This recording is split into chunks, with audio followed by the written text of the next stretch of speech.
¿Mande? Usted lo dijo. No, pero ¿qué tiene que ver con la lección?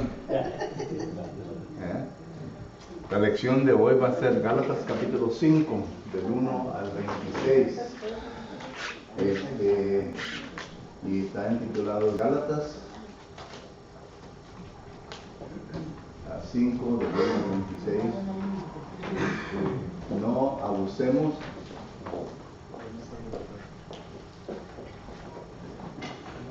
nuestra libertad. No abusemos nuestra libertad. ¿Okay? Y la razón en por qué aprendimos del versículo de memoria es porque tiene que ver con los falsos maestros que en aquel entonces andaban tratando y cambiaron a varios miembros del cuerpo de Cristo Jesús. ¿Y quiénes eran los falsos maestros? Los judaizantes.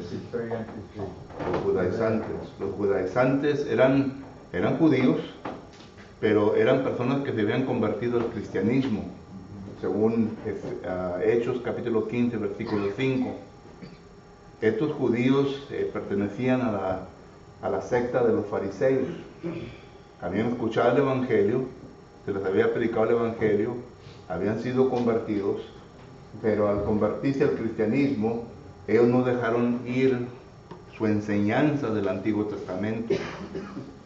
Por lo tanto, estos judaizantes iban por detrás del apóstol Pablo y Bernabé, trastornando a los hermanos, aquellos los cuales el apóstol Pablo y Bernabé les enseñó o les enseñaron el evangelio. Los primeros de ellos fueron los hermanos de Galacia, en la carta que estamos estudiando, los Gálatas. Allí el apóstol Pablo y Bernabé establecieron 5 congregaciones. Y en estas 5 congregaciones llegaron los judaizantes enseñándoles que lo que el apóstol Pablo enseñaba no estaba correcto a la palabra de Dios. Esos eran los judaizantes. Y hoy en día aún también tenemos nosotros a personas que actúan de la misma manera. Quizás ustedes se hayan encontrado alguno de ellos. No, hombre, el hermano Rodríguez no enseña la verdad. Enseña diferentes cosas. Así es como hoy en día vamos a encontrarnos las personas semejantes a esto, lo cual estamos estudiando en esta ocasión. Porque recuerde que los falsos hermanos, quiero que vengan a observar esa frase. Primeramente el apóstol Pablo no les dice, ¿verdad?, que no son hermanos en Cristo Jesús, porque fueron personas que obedecieron el evangelio, fueron bautizados. Ellos eran hermanos del apóstol Pablo. Sin embargo, ellos no fueron enseñados correctamente al principio y por lo tanto ellos tenían unas enseñanzas diferentes, pero ellos todavía siguen siendo hermanos en Cristo Jesús. Hoy en día tenemos nosotros lo mismo.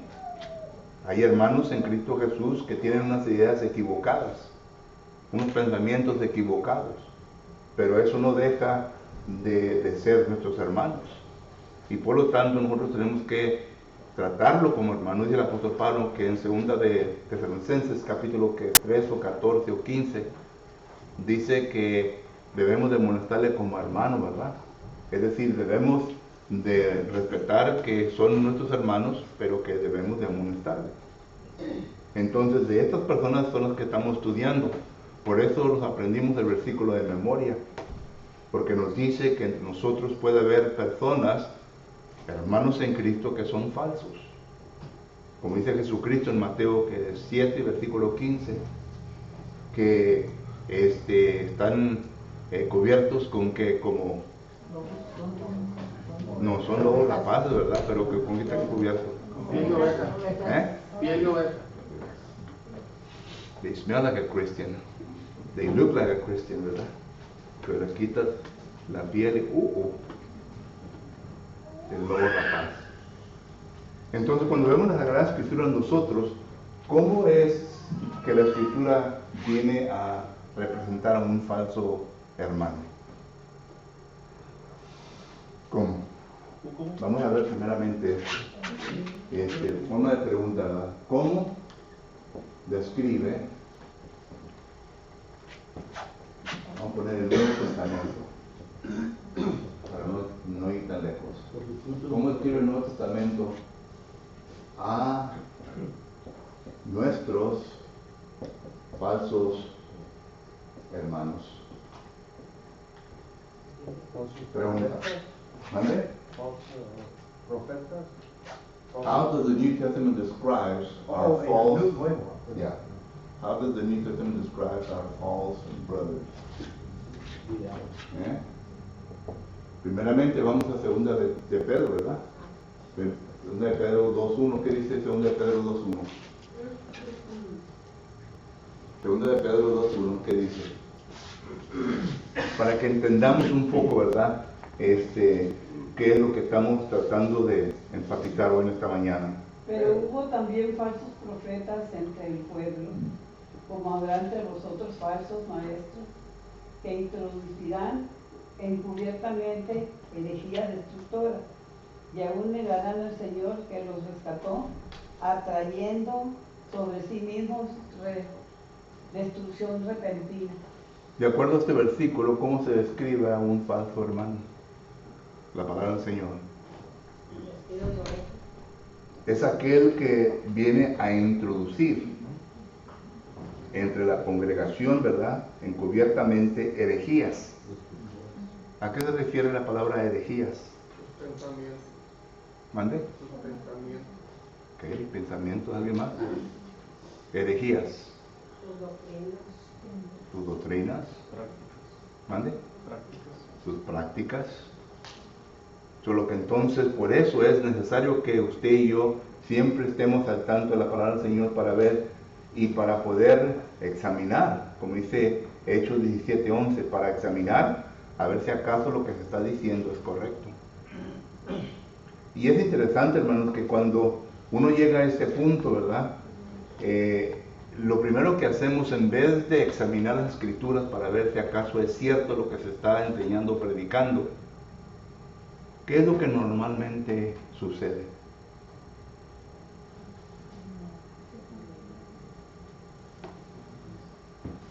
Se lo digo a alguien más.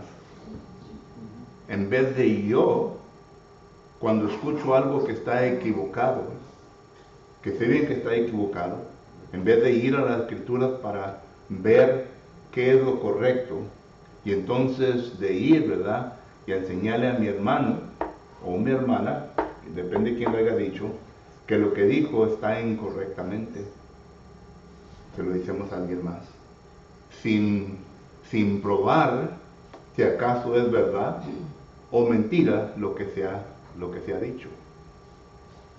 Entonces eso viene a causar una difamación, ¿verdad?, hacia la persona. Es posible que esté equivocado o es posible que esté equivocada, pero por lo menos vamos a hacer el intento, ¿verdad?, de arreglar el asunto. A lo mejor yo malentendí, a lo mejor yo no sé suficiente la palabra del Señor para llegar a un juicio correcto concerniente a esto. Y necesito que ir a la palabra de Dios para poder examinar completamente lo que se ha dicho antes de que yo diga, bueno, eso está equivocado, ¿verdad? Pero no lo hacemos. Y lo primero que llegamos, ¿verdad?, a decir, bueno, es que el hermano sabe más que yo y no va a poder con el hermano. No es eso. La palabra de Dios es palabra de Dios. Y podemos llegar al mismo conocimiento de lo que se dijo o no se dijo, si es cierto o no. Pero la palabra dice que un falso maestro, un falso hermano, es aquel que viene a introducir, ¿verdad?, herejías destructoras al cuerpo. Y aún aquí dice, y negará al Señor que lo resucitó, atrayendo sobre sí mismo destrucciones repentinas. Por lo que también dice que un falso hermano es aquel que viene a negar a nuestro Señor Jesucristo. ¿Y cómo sería un ejemplo, o qué sería un ejemplo de alguien negando a nuestro Señor Jesucristo? Haciendo sus mandamientos. ¿Mande? No, negando los mandamientos, no siguiendo negando los mandamientos. ¿Algo más? ¿Cómo sería un ejemplo que podemos decir, bueno, este hermano niega a nuestro Señor Jesucristo? Su estilo de vida. ¿Mande? Por el estilo de vida que lleva. Por el estilo de vida. Ok, ¿alguien más? ¿Sí, hermano Epi? Es hermanos que cambian la doctrina de Cristo. Ok. Al cambiar es negar lo que el Señor dice, ¿verdad? Es lo mismo que le dijo Jehová Dios a Samuel, ¿verdad? Dijo, a ti no te han rechazado. ¿A quién habían rechazado? A Jehová, ¿verdad? A él. Sí. Y así también, el que no acepta y hace lo que el Señor Jesucristo dice, entonces es rechazar a él. Pero, bueno, unos lo hacen por ignorancia, pero otros lo hacen sabiendo, Sí. ¿verdad? Yeah. Unos lo hacen por muchas veces monetariamente, porque ven el dinero, ¿verdad? Y muchos hay seguidores por lo mismo, por la ignorancia. Yeah. Pero muchas veces está en uno también, ¿verdad? Sí. Otro texto que me viene a la mente, ¿verdad? Es Hechos capítulo 20, ustedes ya lo conocen. Hechos capítulo 20, versículos 29 y 30, note lo que dice la palabra del Señor. Hechos 20, 29 y 30 dice, porque yo sé que después de mi partida entrarán en medio de vosotros lobos rapaces que no perdonarán al rebaño, y de vosotros mismos se levantarán hombres que hablen cosas perversas para arrastrar tras sí a los discípulos. En otras palabras, aquí en el versículo 30 miramos, y de vosotros mismos se levantarán hombres que hablen cosas perversas. Solo que constantemente tenemos que estar examinando nosotros. Ustedes tienen que estar examinando constantemente, no lo que yo digo de aquí. Y si acaso yo digo algo que no sea correcto, o que usted piense que no sea correcto, entonces su deber es de venir conmigo, hermano. Lo escuché decir esto, ¿es correcto esto? Dice la Biblia esto. En vez de divulgar, bueno, el hermano está enseñando falsedad. Porque tarde o temprano se llegará con alguien que le va a decir, no, el hermano predica falsa doctrina. Solo que usted tiene que estar preparado para contestar esas preguntas, para hacerle saber, ¿verdad?, lo que es correcto sobre todo esto. ¿Ok? Muy bien. ¿Pregunta o comentario de esto? Vamos al segundo punto entonces, porque el segundo punto que está tratando el apóstol Pablo aquí es concerniente de la libertad en Cristo. Y esto, capítulo 5, versículos del 1 que hasta el 15 me parece. La libertad en Cristo. Pero no para pecar. No para pecar. Sí, más adelante, bueno, la segunda parte habla de eso, ¿verdad? Pero primeramente la libertad en Cristo. Y recuerde que cuando estuvimos viendo la introducción a este libro, les dije que aquí esta carta nos habla de 3 maneras de ser salvo. De 3 maneras de ser salvo. Y es lo que Pablo está aquí discutiendo, ¿verdad? ¿Cuál es la primera manera que miramos nosotros en el libro aquí? Bueno, la primera manera es de la ley, que más obediencia, equivale que salvación, ¿verdad? Esto es lo que los judíos, esta es la ley de Moisés enseñaba. Esta es la ley de Moisés. La segunda manera es que la ley más la obediencia al Evangelio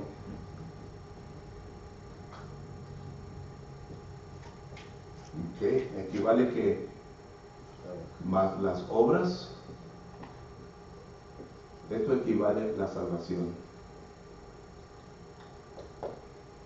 La ley, la obediencia al Evangelio, más las obras. En otras palabras, esto es lo que habla Hechos, capítulo 15 y versículo 1. ¿Okay?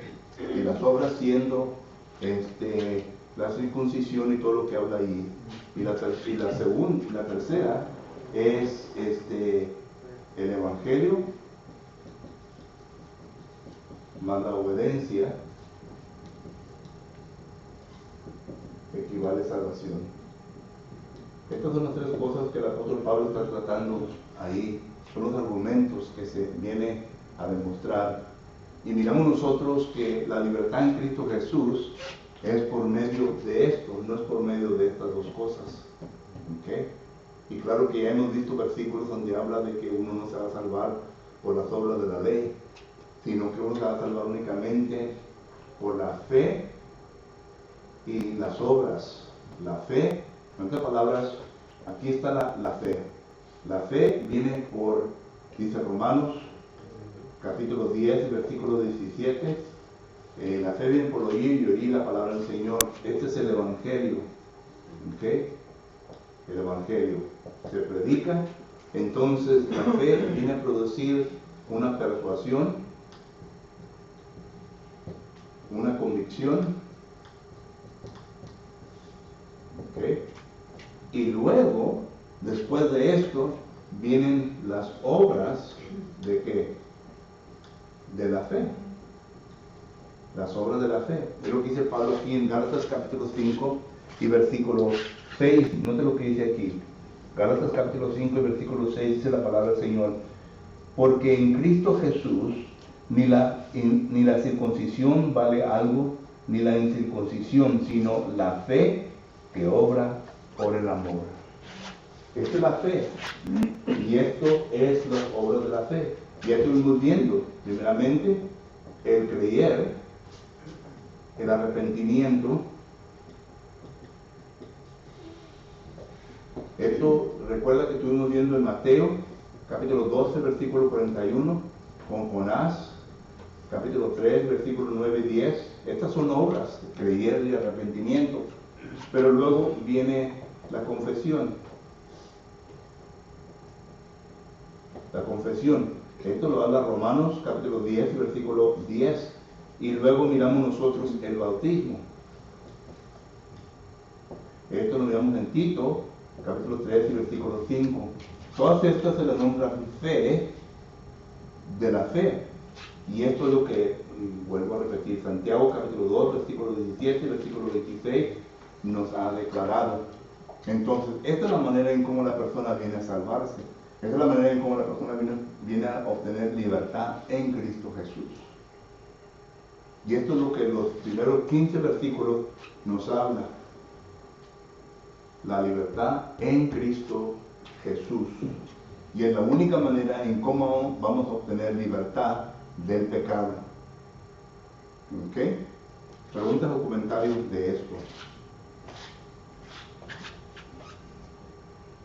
Ok, vamos a la segunda parte entonces. La segunda parte. La segunda parte nos habla concerniente a los desafíos, ¿verdad? Los desafíos.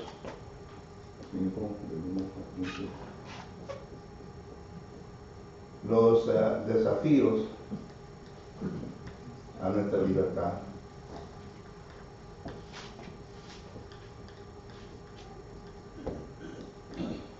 Del 16 al 26. ¿Okay? Los desafíos a nuestra libertad.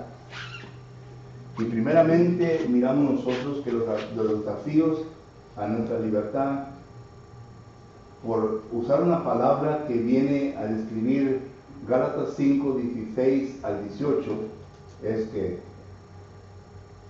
la ignorancia. ¿Qué no es así? La ignorancia.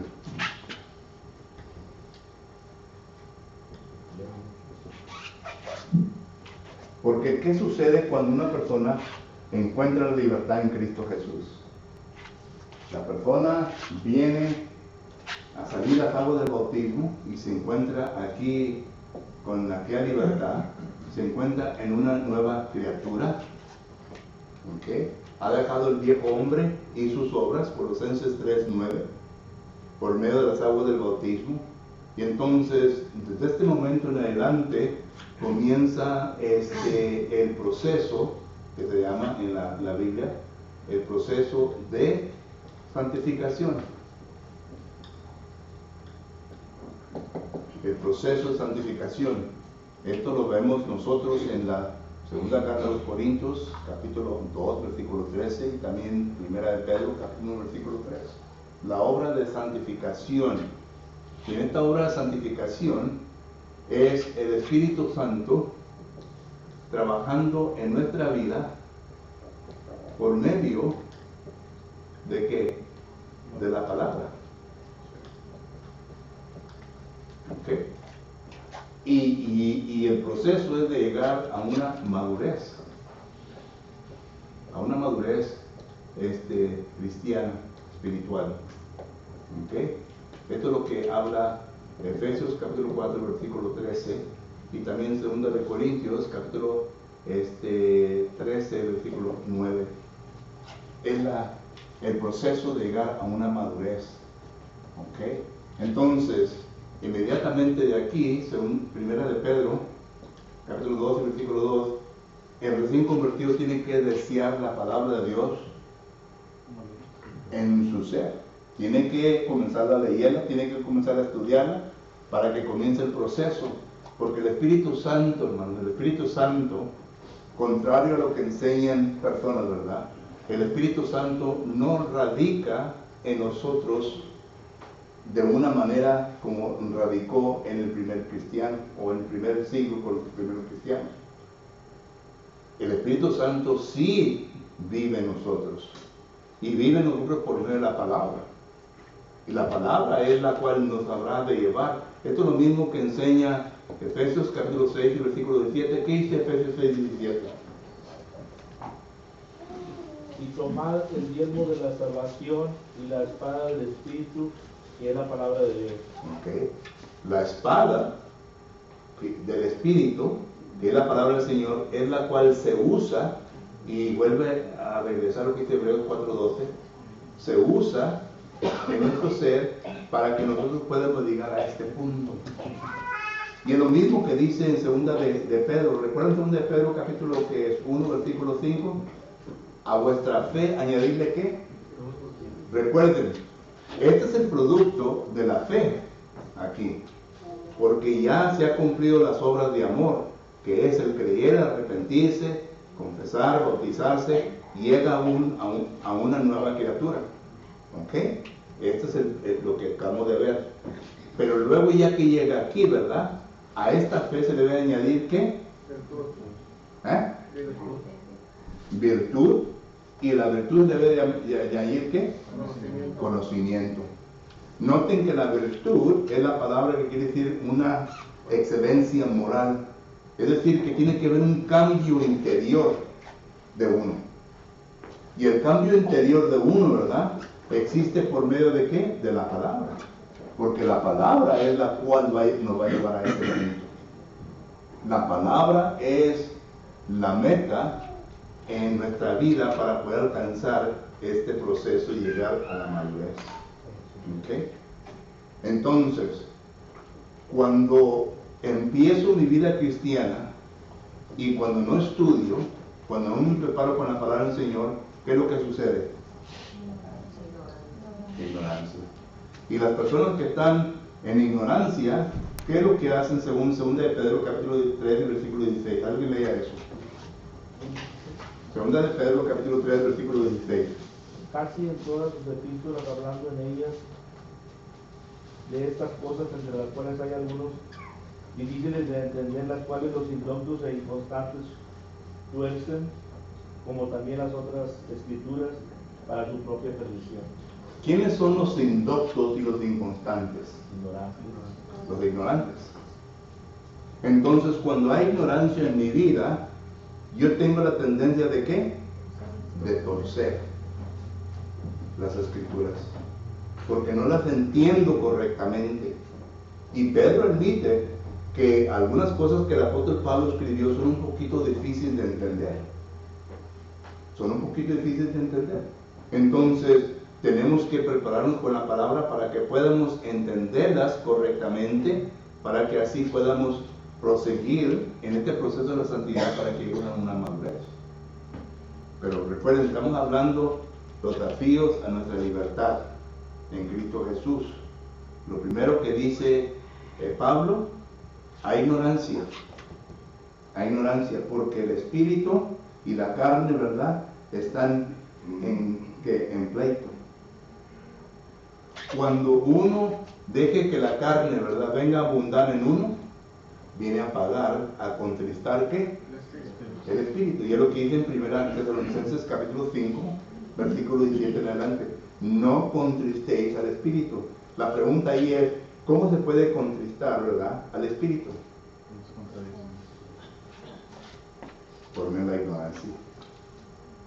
Por medio de la ignorancia, porque vuelvo a repetir, el espíritu mora en nosotros, pero no de una manera literal como lo hizo en el primer siglo con los cristianos que tenían talentos sobrenaturales, los cuales menciona 1 Corintios capítulo 14, ahí mencionan 9 talentos que el Espíritu dio a los primeros cristianos. Esos talentos no los tenemos hoy en día nosotros por medio de este proceso, porque no era para nosotros esto lo cual te menciona. Pero el Espíritu sí mora en nosotros por medio de la palabra. Es un proceso diferente y nos ayuda en nuestra vida, porque noten, en 1 Corintios capítulo 10, versículo 12 dice, mire que el que esté firme, que no caiga. Y luego el versículo 13 dice, cuando nos vengan las tentaciones, Dios nos dará una manera o un escape, ¿verdad? La pregunta ahí es, ¿cómo? ¿Cómo nos va a presentar Dios el escape en el momento de tentación? Es por medio de la palabra. La palabra nos habrá de redarguir. Cuando yo tengo conocimiento de la palabra del Señor, hermano, y yo me encuentro en una situación incómoda, que sé bien que soy cristiano, no debe ser, no nos vamos a sentir bien. ¿Que no es así? No nos vamos a sentir bien. Entonces, esa es la palabra amonestándonos a nosotros que no se debe proceder en ese aspecto. Y luego miramos nosotros que el apóstol Pablo pone por lo menos 3 cosas que están en referencia a los deseos de la carne, que combaten, y esto lo encontramos del versículo 19 hasta el 21, ¿verdad? 3 cosas que nos combaten constantemente. El primero es el ¿qué? El sexo. ¿Ven ahí el versículo 19? Es el sexo. En esta palabra, nosotros como seres humanos fuimos criados, como se llama en inglés, con un sex drive, tanto la mujer como el hombre. El hombre es más pronto en su sex drive que la mujer. La mujer es un poquito tardía, ¿verdad? Pero, como quiera que sea, ¿verdad? Esto es problemas. Y cuando no tenemos la palabra del Señor radicando en nuestra mente en abundancia, como dice Colosenses 3:15, entonces esto nos va a causar problemas. Hoy en día, ¿verdad? Cuando usted va manejando para su casa y mira así letrero en los picarones, ¿verdad? ¿Qué es lo que ve? Si no ve a una muchacha en bikini, ¿verdad?, bien bonita, vendiendo una cosa, puede ver a un muchacho bien con músculo, ¿verdad?, vendiendo otra cosa. El sexo. ¿Que no es así?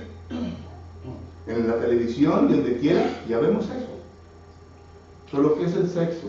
Y luego, en segundo lugar, ¿verdad?, el apóstol Pablo habla ¿qué? De la idolatría. De la idolatría. Y muchos pensamos que la idolatría es un monito en la pared, ¿verdad? Colosenses 3:5 dice que la idolatría es cualquier cosa que tome ventaja en su vida, que sea número 1 en su vida. Eso es idolatría. La idolatría puede ser su esposa, la idolatría puede ser su esposo, la idolatría puede ser su trabajo, la idolatría puede ser sus hijos, etc. Lo que tome primer lugar en su vida, eso es lo que el apóstol Pablo nombra idolatría. O sea que ya le ha quitado el lugar a Dios, porque nuestra responsabilidad es de solamente adorar a Dios. Dios tiene que ser primero en nuestra vida. Pero ya cuando lo quitamos del trono, ¿verdad?, y ponemos algo más, eso es idolatría. Y eso es lo que habla los versículos del 20 en adelante. Y luego, por último, habla de uno mismo. ¿Qué palabra pudiéramos usar aquí, verdad? Vanidad. Vanidad, el narciso, ¿verdad? O narcismo, ¿cómo se llama? El amor a sí mismo. El amor a sí Y mismo. falta el más, el amor al dinero. Pues sí, Es idolatría también. ¿no? también. Es muy fuerte ese. El dinero, el trabajo puede ser idolatría. Hay unos que trabajan 3 trabajos, hay unos que trabajan 4 trabajos y no le dan tiempo al Señor. Eso puede ser idolatría. El dinero es idolatría. Pierden tiempo en todo eso. Porque no hay tiempo ni de leer la Biblia ni de saber de Dios. Sí. Porque los Y- negocios te absorben. Ya. Y por último, ¿verdad? Es el amor a sí mismo, o sea, por eso habla mucho de la templanza. Habla, yo creo que una palabra, ¿verdad?, que le podemos poner aquí es disciplina. Disciplina. Disciplina de sí mismo. Controlarse en sí mismo. Tener dominio sobre nuestro espíritu. Hay un proverbio que dice que el que no disciplina bien su espíritu es como una ciudad en ruinas. Sí, una ciudad en ruinas. Por lo que tenemos que disciplinar, tenemos que controlar nuestra mente, nuestras pasiones. ¿Y cómo se controla? Por medio de la palabra. La concupiscencia, hermanos, es bien fuerte. La concupiscencia es bien fuerte. Y si no la ponemos bajo control, vamos a entrar en problemas. ¿Verdad? Vamos a entrar en problemas. Ya sea en el sexo y en todas las cosas vamos a entrar en problemas. Entonces son 3 cosas que el apóstol Pablo, a lo menos yo lo vengo a reducir en 3 cosas, cuando habla del deseo de la carne. Y eso es un desafío a nuestra libertad en Cristo Jesús. ¿Qué tantos no han caído por causa del sexo? ¿Qué tantos no han caído por causa de la idolatría? ¿Qué tantos no han caído por causa de no disciplinarse a sí mismo? Y luego comienza el apóstol Pablo a hablar concerniente al qué, no a los frutos, sino que al fruto del Espíritu Santo. Es algo muy interesante ahí, hermanos, porque muchos de nosotros hablamos, bueno, de los frutos, no dice frutos, dice fruto. Uno.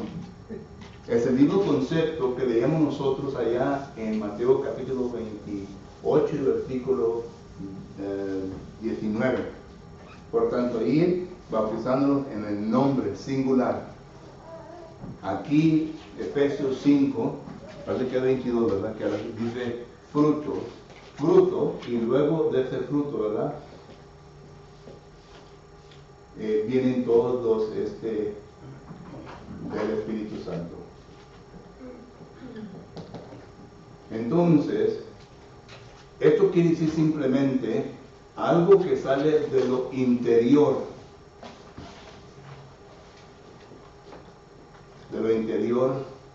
de nuestro ser,